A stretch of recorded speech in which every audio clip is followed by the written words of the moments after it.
بسم اللہ الرحمن الرحیم۔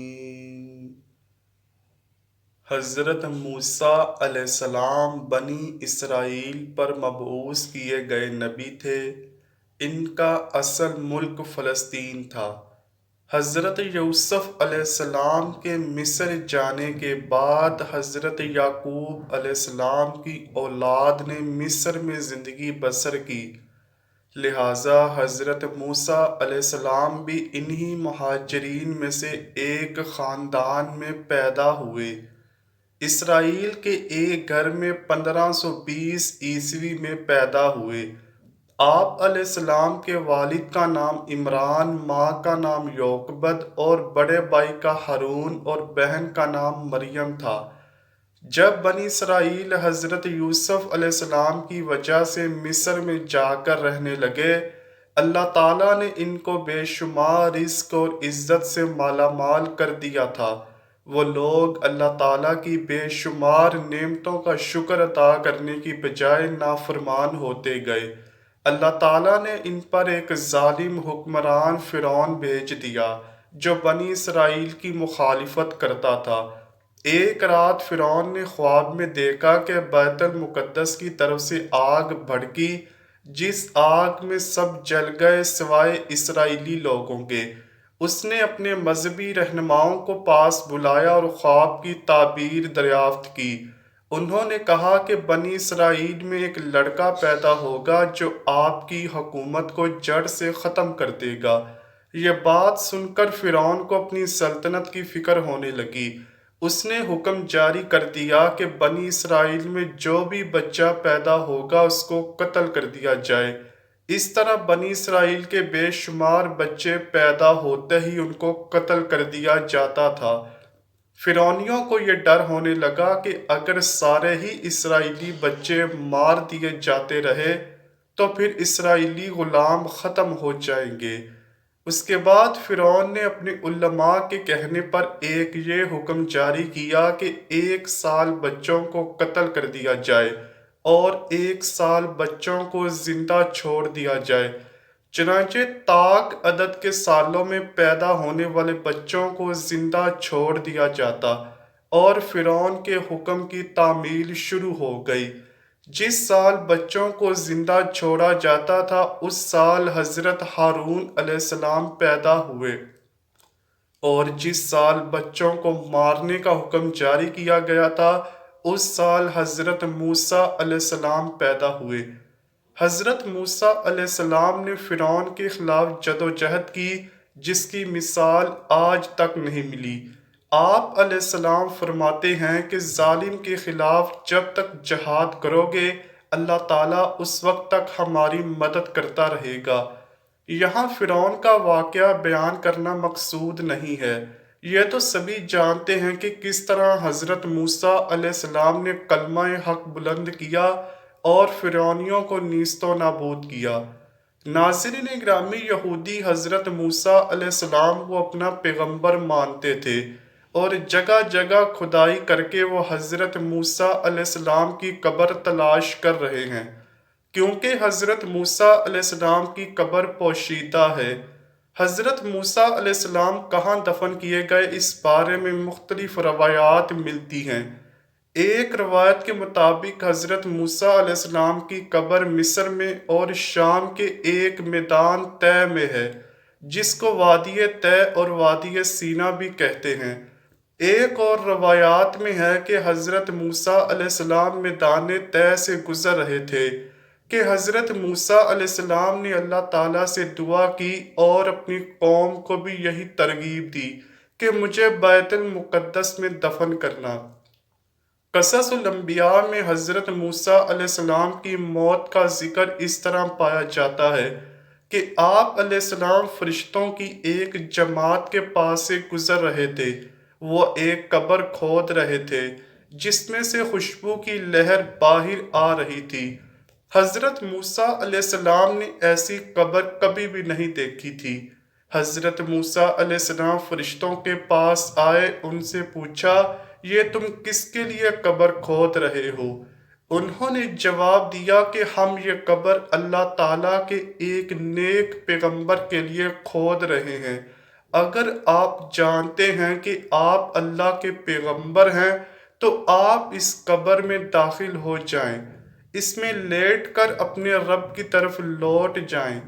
حضرت موسیٰ علیہ السلام نے فرشتوں کے بتائے ہوئے طریقے پر عمل کیا تو اسی وقت آپ علیہ السلام اس دنیا سے پردہ کر گئے۔ اس طرح فرشتوں نے آپ علیہ السلام کی نماز جنازہ ادا کر کے آپ علیہ السلام کو دفن کر دیا۔ طبری میں بیان کیا گیا ہے کہ حضرت موسیٰ علیہ السلام کی قبر بیت المقدس میں واقع ہے۔ حضرت ابن عباس رضی اللہ تعالی عنہ سے مروی ہے کہ اللہ تعالیٰ کے پیغمبر حضرت موسیٰ علیہ السلام کی قبر کے بارے میں اللہ تعالیٰ کے سوا کسی کو کچھ علم نہیں ہے۔ اللہ تعالیٰ کے آخری نبی حضرت محمد صلی اللہ علیہ وآلہ وسلم نے اس قبر کے بارے میں کسی کو کچھ نہیں بتایا ہے۔ آپ صلی اللہ علیہ وآلہ وسلم کا فرمان ہے کہ اگر یہودیوں کو حضرت موسیٰ اور حضرت ہارون علیہ السلام کی قبروں کے بارے میں علم ہو جاتا تو وہ ضرور ان دونوں بھائیوں کو اپنا خدا مان لیتے۔ اسرائیلیوں کا یہ ماننا ہے کہ حضرت موسیٰ علیہ السلام کو فلسطین کے قریب دفنایا گیا تھا۔ ان کی قبر مسجد اقصیٰ کے ارد گرد ہے۔ اس لیے یہودیوں نے فلسطین کے قبضے کے بعد مسجد اقصیٰ کے قریب کئی جگہوں پر کھدائی کی، لیکن ان کو حضرت موسیٰ علیہ السلام کی قبر کے بارے میں کوئی علم نہ ہو سکا۔ یہودیوں نے مسجد اقصیٰ کی ہر طرف کھدائی کی ہے، لیکن انہوں نے مسجد کے بائیں طرف کبھی کھدائی نہیں کی۔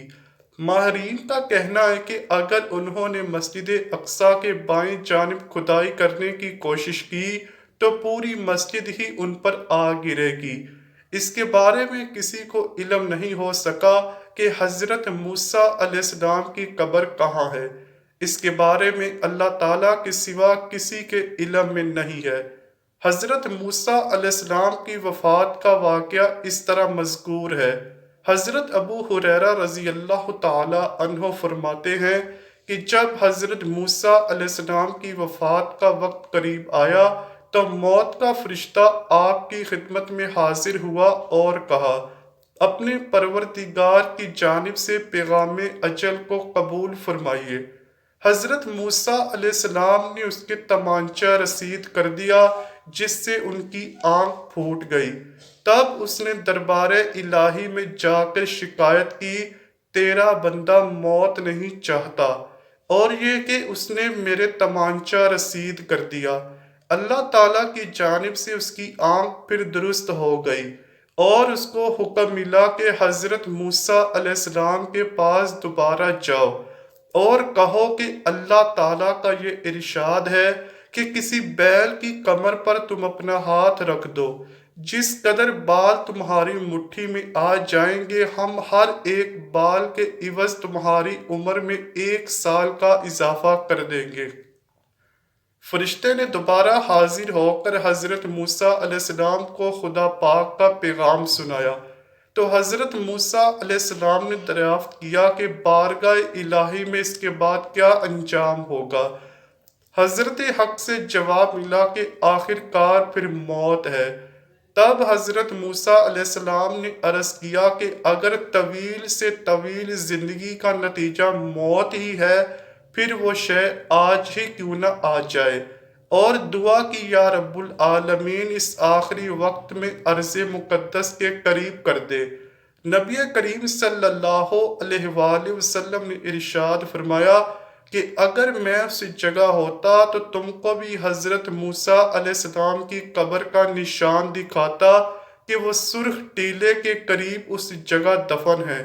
ضیاء مقدسی کہتے ہیں کہ اریحہ میں سرخ ٹیلے کے قریب ایک قبر ہے جس کو حضرت موسیٰ علیہ السلام کی قبر بتایا جاتا ہے۔ دوسرے تاریخی اقوال کے مقابلے میں یہ قول صحیح ہے، اس لیے کہ میدان طے کے سب سے قریب وادی مقدس کا علاقہ اریحہ کی بستی ہے اور اسی جگہ وہ قصیب احمر واقع ہے جس کا ذکر حدیث میں آیا ہے۔ حضرت انس رضی اللہ تعالیٰ عنہ سے مروی ہے کہ رسول پاک صلی اللہ علیہ وآلہ وسلم نے فرمایا کہ شب معراج میں سرخ ریت کے ٹیلے کے پاس حضرت موسیٰ علیہ السلام کے قریب سے گزرا تو وہ اپنی قبر میں کھڑے نماز ادا کر رہے تھے۔ کثیر احمر، جس کو ماؤنٹ ایمو بھی کہا جاتا ہے، اردن میں ایک پہاڑ کا نام ہے۔ اس حدیث میں یہ ثابت ہوتا ہے کہ حضرت موسیٰ علیہ السلام کی قبر اردن میں واقع ہے۔ مذہبی اور تاریخی مقامات تو دنیا میں بے شمار ہیں۔ حضرت موسیٰ علیہ السلام کی لاٹھی اور ان کی قبر مبارک کے حوالے سے بہت کم لوگ جانتے ہیں۔ اردن میں حضرت موسیٰ علیہ السلام سے متعلق ایسی کئی چیزیں اور مقامات موجود ہیں جو کہ آنے والے لوگوں کو حضرت موسیٰ علیہ السلام سے متعلق جاننے کی جستجو پیدا کرتے ہیں۔ اردن میں جبل نیبو پہاڑ پر حضرت موسیٰ علیہ السلام کے عصے سے مماثلت رکھتا ہے، اور ایک عصا بھی موجود ہے جو کہ اس بات کی نشاندہی کرتا ہے کہ حضرت موسیٰ علیہ السلام کا عصا کتنا بڑا اور طاقتور تھا۔ جبل نیبو حضرت موسیٰ علیہ السلام کا آخری مقام ہے جہاں وہ مصر سے اپنی قوم کو لے کر آئے تھے۔ بڑے بڑے پتھروں سے اور ہلکے براؤن رنگ سے بنے پتھر اس بات کی نشاندہی کرتے ہیں کہ یہ مقام کافی پرانا ہے، جہاں کافی عرصے سے لوگوں کا گزر ہوتا ہے۔ فلسطین اور بیت المقدس کے عین سامنے موجود جبل نیبو کی بناوٹ کچھ اس طرح کی ہے کہ فلسطین اور بیت المقدس صاف طور پر دکھائی دیتا ہے۔ جبل نیبو کا مقام اس حد تک دلچسپ اور دل فریب منظر ہے کہ یہاں سے کھڑے ہو کر جہاں تک نگاہ جاتی ہے پہاڑ اور دریا ہی نظر آتے ہیں۔ اردن اور فلسطین کے آس پاس کے مقامات یوں بھی اسلامی طور پر کافی اہمیت کے حامل ہیں۔ آسمان پر چھائے بادل، پہاڑوں پر موجود سبزہ اور محسوس کی جانے والی فضا اس بات کی طرف اشارہ کرتی ہے کہ اس مقام کی اہمیت کئی گنا زیادہ ہے۔ حضرت موسیٰ علیہ السلام کی قبر سے متعلق کہا جاتا ہے کہ ان کی قبر اسی علاقے میں کہیں موجود ہے، لیکن کسی کو نہیں معلوم کہ قبر کا مقام کہاں ہے۔